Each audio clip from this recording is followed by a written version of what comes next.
तो नमस्कार विद्यार्थी मित्रों, आप सौનું ફરી એકવાર હાર્દિક સ્વાગત છે। Oxford school of science commerce વિભાગ ધોરણ 11 વિષય આંકડાશાસ્ત્ર ચેપ્ટર નંબર 7 નિદર્શન પદ્ધતિઓ અને આ ચેપ્ટરની અંદર પહેલો લેક્ચર આપણે ભણી ચૂક્યા છીએ। ચેપ્ટરનો આછો પાતળો સાળ મેળવી ચૂક્યા છીએ અને ચેપ્ટરમાંથી પહેલો મુદ્દો પણ આપણે ભણી ચૂક્યા છીએ। ત્યારબાદ बीजो मुद्दो आपने जे आप्यो छे पेज नंबर 248 અને 249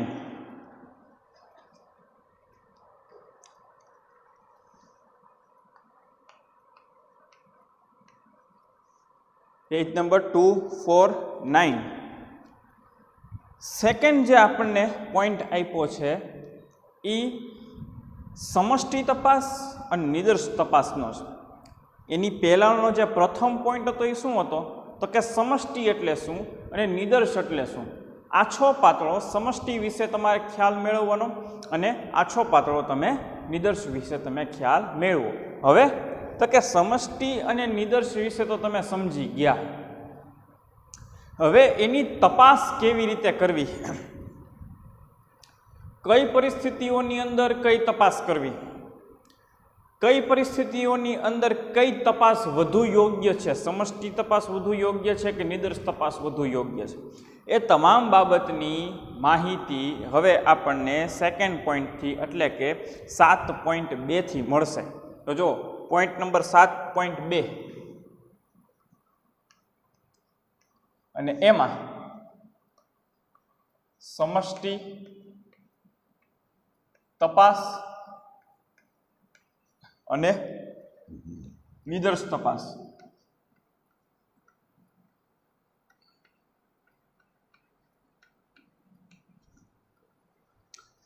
समष्टि तपास अने निदर्श तपास आपणे माहिती एकत्रित करवा माटेनुं जे क्षेत्रफळ छे, आपणी माहिती एकत्रित करवानुं जे कोई क्षेत्रफळ छे एने आपणे समष्टि कहीए छीए। एनी अंदर आवता तमामे तमाम एकमोने आपणे समष्टिनुं कद अथवा तो सम एकमो कहीए छीए। हजी एक वार कहूं, जे विस्तारमांथी जे एरियामांथी जेना विषे माहिती एकत्रित करवानी छे, जे विस्तारमांथी जे एरियामांथी अने जे विषय विशेनी माहिती एकत्रित करवानी छे एनी ई विषय विस्तार माटेनी जे कोई जग्या छे, जे कोई क्षेत्रफळ छे, जे कोई विस्तार छे, ई आपणी माटे शुं बने तो के समष्टि बने। एनाथी बहार आपणे कोई पण जातनी माहिती एकत्रित करवा जवानी नथी। जे आपणे नक्की करी लीधुं कि भाई विस्तार क्यों तो कि केरिया रोड, बस पूરું થઈ ગયું, બીજો એક રોડ આપણે પકડવાનો નથી, તો કેરિયા રોડ આપણી માટે સમષ્ટિ બની ગઈ। ખ્યાલ આવે છે? હવે કેરિયા રોડની ઉપર વસતા લોકો એ આપણું એકમો બની જાય અથવા તો એને સમષ્ટિનું કદય કહી શકો। શું કહું છું કે કેરિયા રોડ ઉપર વસતા તમામ લોકો આપણી માટે એકમો બની જાય अथवा तो ए आपणुं समष्टिनुं कद बनी जाए। कोनी पासेथी माहिती एकत्रित करवानी छे तो के केरिया रोड में आवेला तमाम व्यक्तिओनी आपणे तपास करवानी छे। बराबर? तो समष्टि तपासनी अंदर शुं करवामां आवशे तो के केरिया रोड पर रहेला तमामे तमाम लोकोने मळी अने रूबरू तपास करी, एनी पासे रूबरू तपास न थाय तो आडी अवળી कोई पण रीते कॉन्टेक्ट करी, पण एके एक व्यक्ति पासेथी कॉन्टेक्ट करी अने माहिती एकत्रित करवामां आवे एने समष्टि तपास कहेवाय। केरिया रोड आपणी माटे समष्टि होय, केरिया रोडनी अंदर आवेला तमाम व्यक्तिओ आपणी माटे एकम होय अथवा तो समष्टिनुं कद होय तो आपणे माहिती एकत्रित करवानी होय अने एमां जो आपणे समष्टि तपास करवानी थाय मानी ल्यो कि केरिया रोड पर 1000 व्यक्तिओ छे તો આ એકે 1000 વ્યક્તિઓ પાસેથી માહિતી એકત્રિત કરવી પડશે. એક કોઈ વ્યક્તિ છૂટી જશે એ ચાલશે નહીં. કદાચ તમે ડાયરેક્ટ રૂબરૂ મળીને માહિતી એકત્રિત ન કરી શકો તો કાંઈ નહીં, તમે એને ફોન દ્વારા, ઇન્ટરનેટ દ્વારા, મેસેજીસ દ્વારા પણ કોઈ પણ જાતના કોન્ટેક્ટથી તમારે આ 1000 લોકો પાસેથી તમારે માહિતી એકત્રિત કરવી પડશે. આને કહેવાય સમષ્ટિ તપાસ. તમારું અભ્યાસનું જે કોઈ ક્ષેત્રફળ હોય ને એ તમારા અભ્યાસના ક્ષેત્રફળની અંદર આવેલા તમામ એકમોને પાસેથી માહિતી એકત્રિત કરવામાં આવે એને સમષ્ટિ તપાસ કહેવાય. તમારા અભ્યાસ હેઠળ આવતા તમામ એકમો, આપણી માટે અભ્યાસ હેઠળ આવતા તમામ એકમો કેટલા? તો કે 1000 વ્યક્તિ. તો તમારા અભ્યાસ હેઠળ આવતા તમામ એકમો પાસેથી માહિતી એકત્રિત કરો એને સમષ્ટિ તપાસ કહેવાય. તમામ એકમો પાસેથી 1000 વ્યક્તિઓ પાસેથી માહિતી એકત્રિત કરવી પડશે. બરાબર છે? આપણે પહેલા ચેપ્ટરની અંદર ભણ્યા હતા કે સમષ્ટિ તપાસનું સૌથી અગત્યનું, મહત્વનું જો કોઈ ઉદાહરણ હોય તો કયું? તો કે ભારત દેશની અંદર થતી વસ્તી ગણતરી. યસ, એકે એક વ્યક્તિને ગણવા પડશે. ખ્યાલ આવે છે? એકે એક વ્યક્તિને ગણવા પડશે. કોઈ વ્યક્તિ છૂટી જશે તો એ ચાલશે નહીં. બરાબર. બીજું એક સમષ્ટિ તપાસની વાત કરું કે આ દેશની અંદર જ્યારે ચૂંટણી થાય, રાજ્ય સરકારની ચૂંટણી થાય કે કેન્દ્ર સરકારની ચૂંટણી થાય, એની અંદર એકે એક વ્યક્તિઓ પાસેથી મતનો આગ્રહ રાખવામાં આવે છે. એમ નથી કહેતા કે ભાઈ તમે 5% લોકો આપી દો મત, બાકીના કોઈના મતની કાંઈ જરૂર નથી, અમે સમજી લેવું કોણ જીતું ને કોણ હાર્યું. એમ નથી આપણા દેશની પરંપરા. શું કહે છે? એકે એક વ્યક્તિને સમાન અધિકાર મતનો અને બધા મતદાન કરે અને એ મતદાનના આધારે કોનો વધારે મત પડે એને તમારે વિજેતા નક્કી કરવાનો છે. એ એક જાતનું સમષ્ટિ તપાસનું ઉદાહરણ છે. માની લો કે વરસાદ, ચોમાસા પછી ભારત સરકાર એટલે કે દિલ્હીમાં બેઠેલી સરકાર આખા દેશની અંદર કયા જ રાજ્યની અંદર કેટલો પાક શેનો થયો છે એની માહિતી એકત્રિત કરે, જેથી કરીને આવનારા સમયની અંદર કઈ બાબતના ભાવ વધશે, કઈ વસ્તુના ભાવ ઘટશે, કઈ વસ્તુનું વધારે ઉત્પાદન થઈ ગયું છે, કઈ વસ્તુની ઘટ થઈ છે, એ તમામ માહિતી સરકાર પાસે પહોંચી જાય. જો કોઈ પણ ખેત પેદાશ વધારે પ્રમાણમાં ઉત્પાદિત થઈ ગઈ હોય તો એને વિદેશોમાં એક્સપોર્ટ કરી શકાય. કોઈ ખેત પેદાશ ભારત દેશની અંદર ઓછી એનો પાક થયો હોય તો વિદેશોમાંથી એનું આયાત કરી શકાય. આ તમામ પરિસ્થિતિઓને ધ્યાનમાં રાખીને ચોમાસા પછી દરેક કેન્દ્ર સરકાર એટલે કે દિલ્હીમાં બેઠેલી કેન્દ્ર સરકાર દરેક રાજ્ય સરકારને માહિતી પૂછે કે ભાઈ તમારા રાજ્યની અંદર ફલાણા ખેત પેદાશની ઉપજ કેટલી થઈ છે, આ ખેત પેદાશની ઉપજ કેટલી થઈ છે, એ તમામ પ્રકારનું સરવૈયું માગે. એવું ન કરે કે એક રાજ્યમાંથી માહિતી મેળવી લ્યો ને બાકીના રાજ્યોમાંથી એવું ને એવું હોય છે બધું. એવું ન હોય. દરેક રાજ્યની, દરેક જિલ્લાની, દરેક ગામડાની ભૌગોલિક પરિસ્થિતિ અલગ હોય. બરાબર છે? ક્યાંક વધારે વરસાદ થયો હોય તો ક્યાંક ઓછો વરસાદ થયો હોય, ક્યારેક મીડિયમ વરસાદ થયો હોય, તો ક્યાંક પહેલાં સારો વરસાદ થયો હોય ને પછી વરસાદ ન થયો હોય, કાં તો એવું બને કે પહેલાં વરસાદ ન થયો હોય ને પછી વરસાદ થયો હોય. તો આવી ભિન્ન પરિસ્થિતિઓનું નિર્માણ થતું હોય તો કહેવાનો ભાવાર્થ એવો કે જ્યારે કેન્દ્ર સરકાર દરેક રાજ્યો પાસેથી ખેતીની લગતી માહિતીઓ મગાવે તો દરેક રાજ્યો પાસેથી દરેક ખેડૂતોની માહિતી એ લોકો એકત્રિત કરી અને પછી કેન્દ્ર સરકારને આપે. એમાં ક્યાંય શોર્ટકટ ન ચાલે. એમાં ક્યાંય શોર્ટકટ ચાલે નહીં. બરાબર? ટૂંકમાં કહેવાનો ભાવાર્થ એટલો કે સમષ્ટિની અંદર અભ્યાસના ક્ષેત્રની અંદર આવતા તમામ એકમો, અભ્યાસની અંદર આવતા, આપણી માટે હમણાં જે ઉદાહરણ આપ્યું એ કેરિયા રોડ આપણો અભ્યાસનો વિસ્તાર છે. તો અભ્યાસની અંદર આવતા તમામે તમામ એકમોની તપાસ કરવામાં આવે એને સમષ્ટિ તપાસ કહેવાય. બરાબર, આ તો વાત થઈ સમષ્ટિ તપાસ. હવે તો કે નિદર્શ તપાસ. બધા લોકોને મળીને માહિતી એકત્રિત કરવા માટેનો સમય નથી. બધા લોકોને મળી અને માહિતી એકત્રિત કરવા માટેની ખર્ચ કરવા માટેના નાણાં નથી.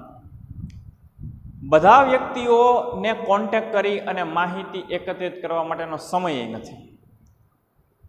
બરાબર, બધા વ્યક્તિઓ પાસે મળી અને માહિતી એકત્રિત કરવા માટેના માણસોય નથી. બરાબર, ટૂંકમાં સમષ્ટિના તમામે તમામ એકમોની તપાસ હાથ ધરી શકીએ એટલા પ્રમાણમાં નાણાં નથી, સમય નથી અને માણસોય નથી. તેમ છતાં તપાસ કરવી છે. નથી માણસો એટલે કે ઓછા માણસો છે, ઓછો સમય છે અને ઓછા પૈસા છે, તેમ છતાંય તપાસ કરવી છે. તો તમારે કઈ તપાસ કરવી પડે ખબર? તો કે નિદર્શ તપાસ કરવી પડે. નિદર્શ તપાસ એટલે તમે જાણો જ છો. શું કરવાનું? તો કે આ સમષ્ટિમાંથી અમુક એકમોને લઈ લેવાના. અમુક એકમો એટલે 50ને લઈ લીધા અને આ 50 વ્યક્તિઓ પાસેથી તમારે જે હેતુગત માહિતી મેળવવી છે, તમારે જે અભ્યાસ કરવો છે, એ આ અભ્યાસ આ 50 વ્યક્તિઓ પાસેથી કરી લ્યો અને તમે એવું માની લ્યો કે કેરિયા રોડની અંદર બધાની પરિસ્થિતિ આવી જશે. વાત થઈ ગઈ પૂરી. ક્યાં 1000 વ્યક્તિઓની તપાસ કરવી અને ક્યાં 50 વ્યક્તિઓની તપાસ કરવી? 1000 વ્યક્તિને પાસેથી જઈ અને તપાસ કરવા માટેની શક્તિ નથી, એટલે કે માણસો નથી, સમય નથી અને બધાય સુધી પહોંચીને તપાસ કરવા માટેના નાણાં પણ નથી. તો એક કામ કરો, સમષ્ટિમાંથી અમુક એકમોને સાઈડમાં લઈ લ્યો અને એની તપાસ કરી નાખો. એવી તપાસને નિદર્શ તપાસ કહેવાય. આનું નામ જ છે સેમ્પલની તપાસ, નમૂનાની તપાસ, નિદર્શન તપાસ. અભ્યાસ હેઠળ આવતા તમામે તમામ એકમોનો તપાસ કરવા માટેનો સમય, શક્તિ, ખર્ચ, નાણાં નથી. તો શું કરો? તમારા અભ્યાસ હેઠળ આવતી આખી જે સમષ્ટિ છે એમાંથી થોડાક એકમો લઈ લો, એની તપાસ કરી નાખો અને તમારું અભ્યાસનું કામ પતાવી દો. ખ્યાલ આવે છે? આને કહેવાય નિદર્શ તપાસ. નિદર્શ તપાસનું બેસ્ટ એક્ઝામ્પલ હોય ને નિદર્શ તપાસનું કોઈ પણ બેસ્ટ એક્ઝામ્પલ હોય ને તો એ કયું ખબર? માની લો કે આપણી તબિયત ખરાબ થઈ ગઈ હોય, તાવ, શરદી, ઉધરસ બહુ હોય અને લાંબા સમય સુધી આપણને એ તાવ, શરદી અને ઉધરસ જતા ન હોય, એટલે આપણે કોઈ પણ MD કે MBBS પાસે જાય એટલે તમારી જે કોઈ વાત હોય એ વાત એ સાંભળે અને એ સાંભળ્યા પછી તરત જ આજના જમાનાની અંદર એમ કહી દે કે જાઓ તો જરાક લેબોરેટરી કરાવતા આવો. તો શું કહે? તો કે જરાક જાઓ તો લેબોરેટરી કરાવતા આવો. તો લેબોરેટરી કરાવે એટલે શું લે? તો કે અહીંથી બ્લડ લે. હવે માની લ્યો કે આ શરીર સમષ્ટિ છે, આ શરીર સમષ્ટિ છે, આ શરીરની અંદર રહેલું લોહી સમષ્ટિ છે, તમામ લોહી છે, બરાબર છે, બ્લડ છે, એ સમષ્ટિ માની લો. તો મને શું થયું છે એ જાણવા માટે અહીંયાથી જ્યારે બ્લડ કાઢવામાં આવશે તો શું મારા શરીરનું આખું બ્લડ કાઢી નાખવામાં આવશે? આન્સર ઇઝ નો. 2-5 ટીપા કાઢવામાં આવે. જો આ શરીરની અંદર રહેલું તમામે તમામ બ્લડ જો સમષ્ટિ હોય અને તમારી તબિયત ખરાબ થઈ હોય અને તમને લેબોરેટરી કરવા જવાનું કીધું હોય અને તમે લેબોરેટરી કરવા જાઓ અને એ લેબોરેટરી કરવાવાળો માણસ તમારું આખા શરીરનું લોહી કાઢી નાખે અને એ એમ કહી દે કે સાહેબ હું તો સમષ્ટિ તપાસ કરું છું, તો આપણે ઉકલી જાય. ટૂંકમાં આપણો નાશ થઈ જાય, આપણે મૃત્યુ પામીએ. ખ્યાલ આવે છે? એટલે જ્યારે તબિયત ખરાબ થઈ હોય અને તમારે લેબોરેટરીનો રિપોર્ટ કરવામાં આવે ત્યારે તમારા અહીંયા હાથમાંથી 4-5-6 ટીપા કાઢવામાં આવે. એ કોનું ઉદાહરણ છે? તો કે નિદર્શ તપાસનું ઉદાહરણ છે. ખ્યાલ આવે છે? એમાં તમે સમષ્ટિ તપાસ ભૂલે ચૂકે ન કરી શકો. ખ્યાલ આવે છે? એટલે મારી દ્રષ્ટિએ નિદર્શ તપાસનું સૌથી બેસ્ટ એક્ઝામ્પલ કયું છે ખબર છે? તો કે આ બ્લડ કાઢીને ચેક કરવું. આખું બ્લડ કાઢીને ચેક કરશો તો એ સમષ્ટિ તપાસ થાય. જો આખું બ્લડ કાઢીને ચેક કરશો તો એ વ્યક્તિ જીવિત નહીં રહે. બરાબર? આ પરિસ્થિતિની અંદર તમારે કમ્પલસરી નિદર્શ તપાસ જ કરવી પડે. તમારી પાસે આ તપાસનું ઓપ્શન જ નથી. ખ્યાલ આવે છે?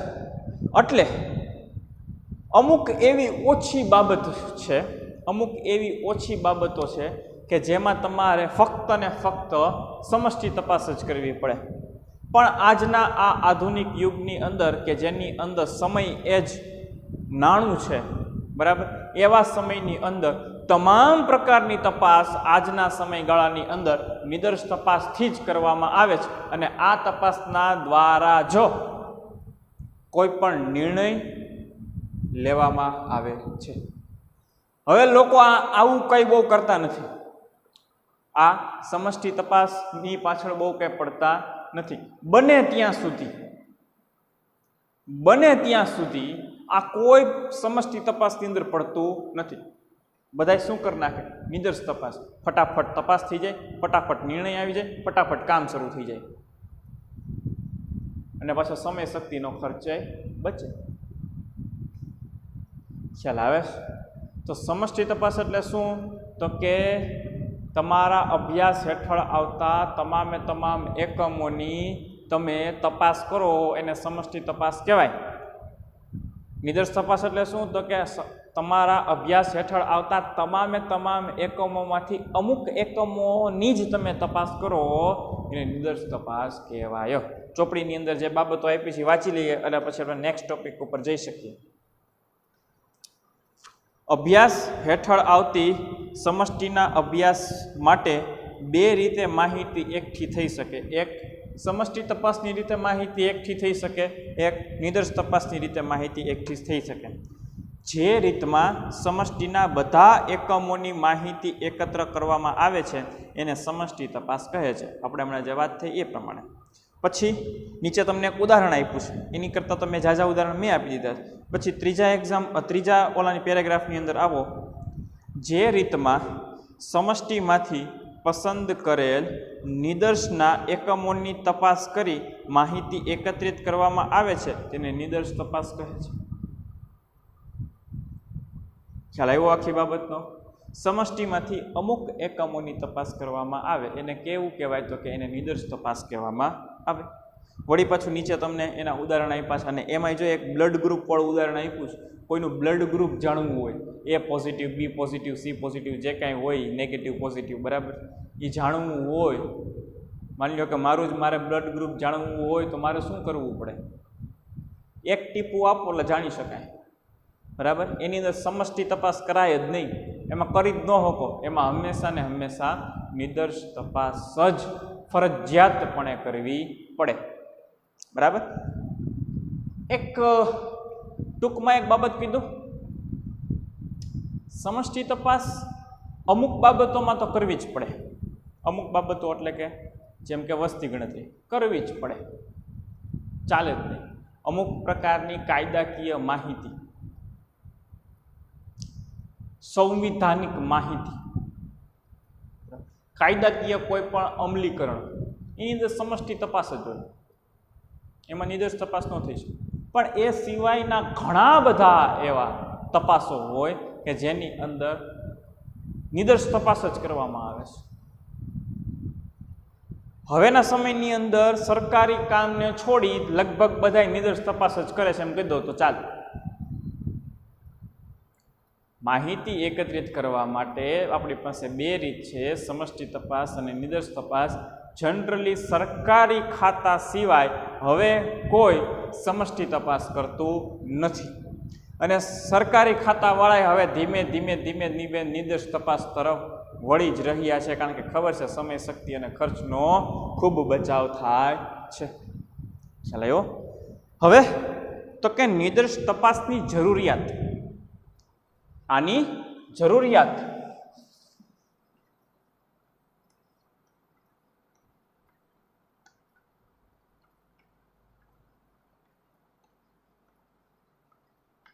એક જરૂરિયાત તો હું કહી દઉં, વ્યક્તિનું બ્લડ ગ્રુપ જાણવું હોય કે વ્યક્તિને શું તકલીફ છે એ જાણવું હોય અને એમાં જ્યારે લેબોરેટરી કરાવવામાં આવે ત્યારે તમારે ફરજિયાતપણે નિદર્શ તપાસ જ કરવી પડે, આની જરૂરિયાત છે.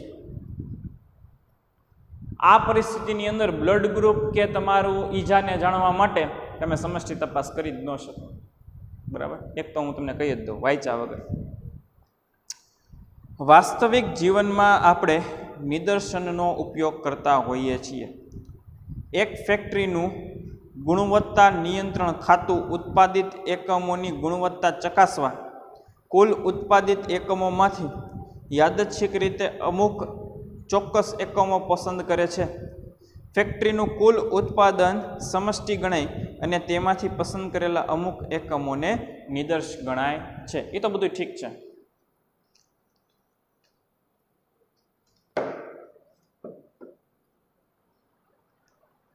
માની લ્યો બધાના ઘરે ટ્યુબલાઇટ તો હશે જ. શું? બધાના ઘરે ટ્યુબલાઇટ તો હશે જ. ટ્યુબલાઇટ બધાએ જોઈએ છે. ટ્યુબલાઇટ 100 રૂપિયાથી લઈ અને 1000, 2000, 3000 રૂપિયા સુધીની મોંઘી આવી શકે. કંપનીની હોય તો મોંઘી હોય, ચાઇનાની હોય તો સસ્તી હોય. બરાબર, કંપનીની હોય તો એ સારું કામ આપે જનરલી, ચાઇનાની હોય તો એ 2-4 મહિનાની અંદર ઉડી જાય છે. પણ ટ્યુબલાઇટ કંપનીની હોય કે ચાઇનાની હોય, એ ટ્યુબલાઇટની ઉપર જે તમે બોક્સ આવે જ્યારે તમે નવી ટ્યુબલાઇટ ખરીદો ત્યારે એની અંદર અમુક પ્રકારની માહિતી લખી હોય કે આ ટ્યુબલાઇટ છે એની લંબાઈ કેટલી છે, આ ટ્યુબલાઇટ છે એ કેટલું પાવર લેશે, એટલે વોટ WAT વોટ લખેલા હોય. બરાબર, સાથે સાથે એની ગુણવત્તા વિશેની માહિતી લખી હોય અને એની સાથે એ ટ્યુબલાઇટ કેટલા કલાક કામ આપશે એના વિશે પણ માહિતી લખેલી હોય. હું શું કહું, જો છેલ્લો પોઈન્ટ જો ટ્યુબલાઇટના બોક્સ ઉપર એ પણ લખેલું હશે કે આ ટ્યુબલાઇટ કેટલા કલાક કામ આપશે. કેવી રીતે ખબર પડે કંપનીઓને કે આ ટ્યુબલાઇટ કેવી રીતે કામ આપે? તો શું કરે, તો કે માની લો કે રોજની આખા વર્ષની ફિલિપ્સ કંપનીમાં 1 લાખ ટ્યુબલાઇટ બને છે. એક વર્ષમાં ફિલિપ્સ કંપનીના ઉત્પાદન કેન્દ્રની અંદર 1 વર્ષની અંદર 1 લાખ ટ્યુબલાઇટ બને છે. અને એ ટ્યુબલાઇટ કેટલી સારી છે અને એ ટ્યુબલાઇટ કેટલા કલાકો સુધી કામ આપશે એ જાણવું હોય ખુદ કંપનીને, તો શું કરે ખબર છે કે આ 1000 ટ્યુબલાઇટ હોય ને, આ 1000 ટ્યુબલાઇટ આ વ્યક્તિમાંથી હવે ટ્યુબલાઇટ થઈ ગઈ છો. 1000 ટ્યુબલાઇટ હોય ને, 1000 ટ્યુબલાઇટ, આપણે તો લાખનું ઉદાહરણ લીધું હતું, સોરી, 1 લાખ ટ્યુબલાઇટ.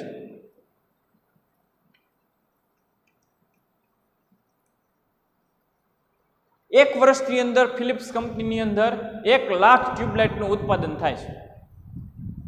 કંપનીને એવું જાણવું છે અને એ જાણીને ગ્રાહકોને એવું જણાવવું છે કે આ ટ્યુબલાઇટ કેટલા કલાક કામ આપશે. શું કરવાનું? તો કે આ 1 લાખ ટ્યુબલાઇટમાંથી 100 ટ્યુબલાઇટ સાઈડમાં લઈ લ્યો અને એક રૂમની અંદર એ ટ્યુબલાઇટને ચાલુ મૂકીને વયા જાઓ.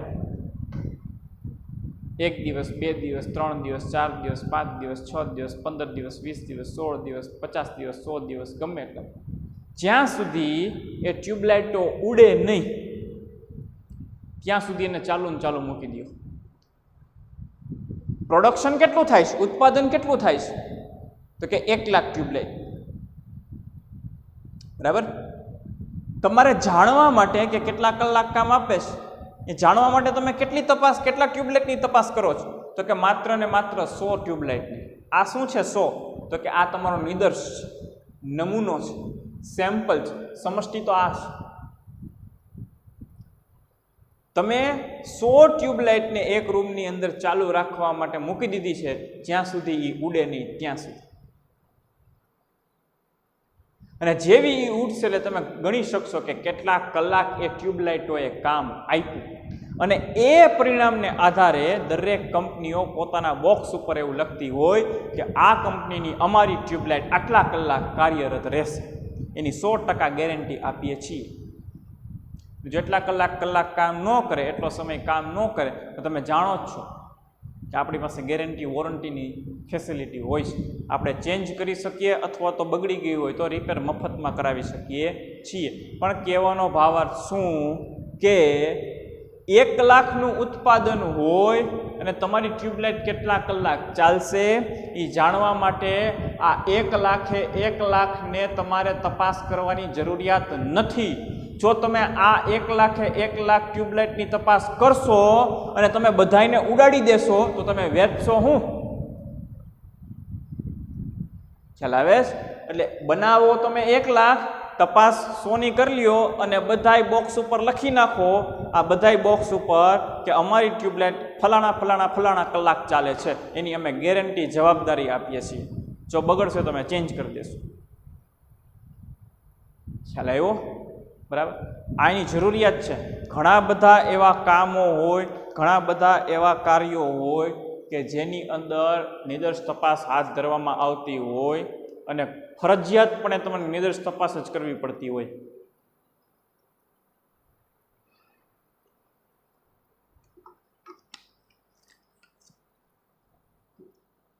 ચાલ આવે છે? તો આવી પરિસ્થિતિની ઉત્પન્ન થઈ જાય કે કોઈ પણ વસ્તુ વિશેની ગુણવત્તા જાણવાનો જ્યારે પ્રશ્ન આવી જાય ત્યારે હંમેશા ફરજિયાતપણે નિદર્શ તપાસ જ કરવામાં આવે. આ તો ટ્યુબલાઇટ છે, સ્વિચ કેટલા કલાક કામ આપશે, બલ્બ કેટલા કલાક કામ આપશે, તમારો મોબાઈલ કેટલા સમય સુધી સારો રહેશે. બરાબર. આ બધી ગુણવત્તાને લગતી બાબતો છે ને એની અંદર ગેરંટી વોરંટી માણસ ત્યારે જ આપી શકે કે એ કંપનીના માલિક આવી રીતે તપાસ હાથ ધરે અને તપાસ હાથ ધર્યા પછી એના નિર્ણયોના આધારે જ તપાસ હાથ ધર્યા પછી એના નિર્ણયોના આધારે જ એ કંપની પોતાની પ્રોડક્ટ ઉપર લખી શકે કે અમારી આ પ્રોડક્ટની ગુણવત્તા 100% છે. ખ્યાલ આવે છે? આ એની જરૂરિયાત છે. ને ખરેખર હું તમને એક વસ્તુ કહી દઉં, નાશવંત વસ્તુઓ હોય ને, નાશવંત વસ્તુઓ, એ બધી વસ્તુઓની તપાસ હાથ ધરવા માટે તમારે નિદર્શ તપાસ જ કરવી પડે, ફરજિયાત. નાશવંત વસ્તુઓ કે જેની લાઈફ છે, માની લ્યો ટીવી ની લાઈફ છે, 5-7 વર્ષ પછી ઉડી જ જાય, પછી ચાલે નહીં, મજા ન આવે. ટ્યુબલાઇટ ઉડી જ જાય, બલ્બ ઉડી જ જાય, વોશિંગ મશીન 5-10 વર્ષે બગડે છે અને એવું બગડે કે પછી રિપેર ન થાય. આ બધી કેવી વસ્તુ છે ખબર? નાશવંત વસ્તુ છે. આ નાશવંત વસ્તુઓ વિશે માહિતી એકત્રિત કરવી હોય તો એક જ ઓપ્શન છે. આ ઓપ્શન જ નથી, આ એક જ માત્ર ઓપ્શન છે. કોઈ પણ વાનગી, ભોજન સામગ્રી તમે બનાવી, સાંભળજો, શાક, રોટલી, દાળ, ભાત, ફરસાણ, છાશ, પાપડ, મિષ્ટાન બધું તમે બનાવો છો અત્યારે. બરાબર.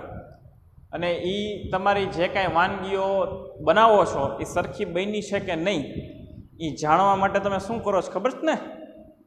દાળ હોય તો દાળમાંથી 1 ચમચી ચાખો છો, શાક હોય તો એમાંથી થોડુંક શાક ચાખો છો, બરાબર, ભાત છે તો એ ભાતને તપેલીમાંથી 2-3 રાઈસના દાણા લઈને આમ કરી અને તમે જોવો છો દાણા પોચા થઈ ગયા છે કે નહીં. મિષ્ટાન બનાવ્યું હોય તો એમાંથી સેજ તમે ચાખો, છાશ બનાવી હોય તો એમાંથી 1 ચમચી ચાખો કે ખાટી છે કે મોળી છે, ખ્યાલ આવે. જે તમે જે ચાખો છો ને એ તમે નમૂના લ્યો છો. એ શું લ્યો છો? તમે નિદર્શ તપાસ કરો છો. અને તમારું ફૂડ, તમારું ભોજન પણ નાશવંત જ છે ને. ખાવ એટલે પૂરું, ખ્યાલ આવે. 2 દિવસ પડ્યું રહે બગડી જાય, નાશવંત. આ નાશવંત વસ્તુઓ જેટલી છે એ બધી સરખી બની છે કે નહીં એ જાણવા માટે ફરજિયાત નિદર્શ તપાસ જ કરવી પડે. બીજો કોઈ ઓપ્શન જ નથી. સ્ટ્રિક્ટલી માની લો કે એવું બન્યું કે તમે મહેમાનને ઘરે બોલાવ્યા, તમારા મમ્મીએ બધું જમવાનું હાઈ ક્લાસ બનાવે છે અને તમને એમ કીધું જરાક સમષ્ટિ તપાસ કરીને ચાખતો, એટલે તમે આખી તપેલી દાળ પી જાઓ. ખીર બનાવી હોય મિષ્ટાનમાં, આખી તપેલી ખીર પી જાઓ. શાક બનાવ્યું હોય એક આખું લોયું શાક પી જાઓ. ભાત બનાવ્યા હોય તો જેટલું આખું બાઉલ હોય ભાત ખાઈ જાઓ. શું કામ? તો કે ચાખવા માટે. શું કામ? તો કે સમષ્ટિ તપાસ કરવી છે. અરે ન કરાય, કરી જ ન શકો તમે. તો મહેમાન માટે ખાવા માટે કાંઈ વધે જ નહીં. તમે બધું ખાઈ જાઓ ચાખવાના નામે. ખ્યાલ આવે છે? તો જેટલી નાશવંત વસ્તુઓ છે એની અંદર તમારે ફરજિયાતપણે તમારે નિદર્શ તપાસ જ કરવી પડશે. પેજ નંબર 250 ઉપર આવી જાઓ અને ઉપર 4 ટપકા આપ્યા છે. નિદર્શન નીચેની પરિસ્થિતિઓમાં અનિવાર્ય છે. ફરજિયાત શું કહે? સમષ્ટિમાં એકમોની સંખ્યા ખૂબ વધારે હોય, બહુ ઝાઝા એકમો હોય ને ત્યારે નિદર્શ તપાસ કરી લેવી અનિવાર્ય છે. સમષ્ટિના એકમો ભૌગોલિક દ્રષ્ટિએ વિશાળ ક્ષેત્રમાં ફેરવાયેલા હોય. તમારે જે લોકો પાસેથી માહિતી એકત્રિત કરવાની છે એ બધા બહુ દૂર છૂટા છવાયા વિસ્તારોમાં ફેલાયેલા છે. એક આ બાજુ છે તો એક ઓલી બાજુ છે, એક તો ઓલી આ બાજુ છે. એક આ દેશમાં છે તો બીજા દેશમાં છે. એક ઉત્તરમાં છે તો એક દક્ષિણમાં છે. તમારા સમષ્ટિના એકમો બહુ બધી જગ્યાએ ફેલાયેલા છે. આવી પરિસ્થિતિની અંદર બહુ માથાકૂટ ન કરવાની, નિદર્શ તપાસ કરી લેવાનું. 2-4 જણાને મળીને માહિતી એકત્રિત કરીને પૂરું કરી દેવાનું. એકમો નાશ થતો હોય એટલે કે તપાસ દરમિયાન એકમ નાશ પામતા હોય ત્યારે ખૂબ અનિવાર્ય છે કે તમારે નિદર્શ તપાસ જ કરવી પડે. જેમ કે જો ઇલેક્ટ્રિક બલ્બની આયુષ્યની તપાસ નાશવંત વસ્તુ છે. આ પરિસ્થિતિની અંદર તમારે કઈ તપાસ કરવી પડે? તો કે નિદર્શ તપાસ કરવી પડે. ખ્યાલ આવે છે? પછી નીચે એક પેરેગ્રાફ આપ્યો છે, આપણે જે કાંઈ ચર્ચા કરી એને આધારિત જ આપ્યું છે. સામાન્ય રીતે સમષ્ટિ તપાસ કાયદાકીય અને બંધારણીય જોગવાઈ હેઠળ તથા કેટલાક વહીવટી કારણોસર જ કરવામાં આવે છે. સામાન્ય રીતે સમષ્ટિ તપાસ કાયદાકીય કે બંધારણીય જોગવાઈ હેઠળ જ કરવામાં આવે છે. એટલે એનો અર્થ શું થયો? તો કે કાયદાકીય કાયદેસર સરકારી કામ હોય ને એની અંદર જ હવે ક્યાંક સમષ્ટિ તપાસ હાથ ધરવામાં આવે છે. બાકીની તમામ જગ્યાઓની અંદર, તમામ પરિસ્થિતિઓની અંદર બરાબર નિદર્શ તપાસ જ તપાસનું સૌથી સચોટ માધ્યમ બની ગયું છે. બરાબર. નીચે જે કાંઈ બાબત આપી છે સમય, શક્તિ, ખર્ચની, બરાબર છે, એ બધી ચર્ચાઓ આપણે કરી ચૂક્યા છીએ. હવે હું જે કહીશ વ્યવસ્થિત રીતના સાંભળો. અત્યાર સુધી જે આપણે આ ચોપડીમાંથી અભ્યાસ કર્યો એ તમને બેઝિક સમષ્ટિ તપાસ અને નિદર્શ તપાસ, સમષ્ટિ અને નિદર્શ વિશેની બેઝિક માહિતી જ આપી. આવી પ્રકારની માહિતી તમને ચેપ્ટર નંબર 1માં આપી હતી, માહિતીનું એકત્રીકરણ. આપણું ચેપ્ટરનું નામ શું છે ખબર છે? આપણા ચેપ્ટરનું નામ છે નિદર્શન પદ્ધતિઓ. આપણા ચેપ્ટરનું નામ શું છે? તો કે નિદર્શન પદ્ધતિઓ. હવે પછી જે આપણે ભણશું ચોપડીમાંથી, બરાબર, એ આપણને શું સમજાવશે? તો કે નમૂના લેવા માટેની કેટલી પદ્ધતિ છે, કેવા પ્રકારના કાર્યોની અંદર કઈ પદ્ધતિ વડે નમૂનો લેવો અને કઈ પ્રકારની કેવી અગત્યતા છે, એનો અભ્યાસ મુખ્યત્વે આપણે આ ચેપ્ટરની અંદર કરવાનો હોય. તો કે નમૂનો સેમ્પલ નિદર્શ લેવા માટે પણ અમુક પ્રકારના રીતિ નિયમ વાળી પદ્ધતિઓ છે. ને ખરેખર આપણો ચેપ્ટરનું નામ જ છે નિદર્શન પદ્ધતિઓ. તો ખરેખર આપણે પદ્ધતિઓ જાણવાની હતી. અત્યાર સુધીના અભ્યાસક્રમની અંદર આપણે પદ્ધતિ વિશે કાંઈ જાણ્યું જ નહીં. માત્ર ને માત્ર સમષ્ટિ તપાસ અને નિદર્શ તપાસના તફાવત જ જાણ્યા. અને સમષ્ટિ તપાસ કોને કહેવાય, નિદર્શ તપાસ કોને કહેવાય, એ જ માત્ર ને માત્ર જાણ્યું. આવી માહિતી તો તમે ચેપ્ટર નંબર 1માં લીધેલી છે. હવે મેઇન ચેપ્ટર આપણું 7.4 થી શરૂ થાય છે. પોઈન્ટ નંબર 7.4 આદર્શ નિદર્શના લક્ષણો. તમારો નમૂનો કેવો હોવો જોઈએ, બરાબર છે, એના લક્ષણો. હવે તમે ખરેખર આ ચેપ્ટરની અંદર ઘૂસ્યા. અત્યાર સુધી આપણે જે ચર્ચાઓ કરતા હતા ને એ સમષ્ટિ તપાસ અને નિદર્શ તપાસની કરતા હતા. એવી ને એવી ચર્ચા આપણે પહેલા ચેપ્ટરમાં કરી છે. ચેપ્ટર હવેથી શરૂ થાય છે. ખ્યાલ આવે છે આખી બાબત? ચેપ્ટર હવેથી જ શરૂ થાય છે. તો હવેથી માત્ર ને માત્ર આ ચેપ્ટરની અંદર સમષ્ટિની વાત આવશે નહીં. માત્ર ને માત્ર નિદર્શ તપાસની પદ્ધતિઓ અને કેવી પરિસ્થિતિઓની અંદર તમારે કઈ પ્રકારની નિદર્શન પદ્ધતિઓ અપનાવવી એની જ ચર્ચાઓ હવે થશે. હવે ક્યાંય તમારે સમષ્ટિ કે સમષ્ટિ તપાસની વાત આવશે નહીં. ખ્યાલ આવે છે આખી બાબતનો? તો આ વસ્તુ મગજમાં ગાંઠ બાંધીને રાખો. અત્યાર સુધી આપણે છબછબિયા જ કર્યા છે અને મેં તમને છબછબિયા કરાવ્યા છે. હું કામ? તમને પહેલું ચેપ્ટર યાદ આવી જાય એટલે. બરાબર, 2 લેક્ચરથી હું તમારી સાથે એ જ કરું. જૂનું 2-3 મહિના પહેલાં, 4 મહિના પહેલાં ભણ્યા હોય ને કદાચ ભૂલાઈ ગયું હોય તો પાછું યાદ આવી જાય. એના માટે મેં પાછા 2 લેક્ચર, ભલે વધારે તો વધારે થઈ ગયા. ખરેખર ચેપ્ટર તો આપણું પોઈન્ટ નંબર 7.4 થી શરૂ થાય છે. નમૂનો કેવો હોવો જોઈએ, નમૂના કેટલા લેવા જોઈએ, કયા પરિસ્થિતિની અંદર કેવા નમૂના લેવા જોઈએ, આદર્શ નમૂનો કોને કહેવાય, બરાબર, સામાન્ય પરિસ્થિતિની અંદર નમૂનો લેવો જોઈએ કે અસામાન્ય પરિસ્થિતિની અંદર નમૂનો લેવો જોઈએ, સામાન્ય પરિસ્થિતિ કોને કહેવાય, અસામાન્ય પરિસ્થિતિ કોને કહેવાય, કઈ પરિસ્થિતિની અંદર કઈ પદ્ધતિ અપનાવવી જોઈએ, કઈ પરિસ્થિતિની અંદર કઈ પદ્ધતિ અપનાવવી ન જોઈએ, આ તમામ બાબતની ચર્ચા હવે આપણે આ ચેપ્ટરની અંદર કરશું. તો એની ચર્ચા આના પછીના લેક્ચરની અંદર થશે. તો આજના આ લેક્ચરની અંદર એટલું જ. આના પછીના લેક્ચરની અંદર મળશું. ત્યાં સુધી આભાર અને પ્રેક્ટિકલ દાખલાઓની પ્રેક્ટિસ કરવા માંડજો. દિવાળીની પરીક્ષા નજીક આવી રહી છે. Practice and practice. આભાર.